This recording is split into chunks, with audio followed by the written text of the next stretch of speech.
Iran ভারতীয় নাগরিকদের জন্য ভিসা মুক্ত প্রবেশাধিকার বন্ধ করার সিদ্ধান্ত নিয়েছে। এতদিন ভারতীয়দের ইরান ভ্রমণে ভিসা লাগতো না, তবে এখন থেকে দেশটিতে প্রবেশের আগে অবশ্যই ভিসা নিতে হবে। ইরানের পররাষ্ট্র মন্ত্রণালয় 17 অক্টোবর এক বিবৃতিতে জানায়, ভিসামুক্ত প্রবেশের সুযোগকে লক্ষ্য করে কিছু প্রতারক চক্র ভারতীয়দের তৃতীয় দেশে পাঠানোর প্রলোভন দেখিয়ে ইরানে নিয়ে আসছে। পরে তাদের অপহরণ করে মুক্তিপণ আদায় করছে বলে সাম্প্রতিক তদন্তে জানা গেছে।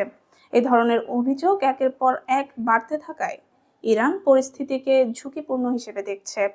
এ কারণে ভারতীয় নাগরিকদের নিরাপত্তা এবং অপরাধী নেটওয়ার্কের কার্যক্রম ঠেকাতে ভিসামুক্ত প্রবেশ সুবিধা স্থগিত করার সিদ্ধান্ত নেওয়া হয়েছে।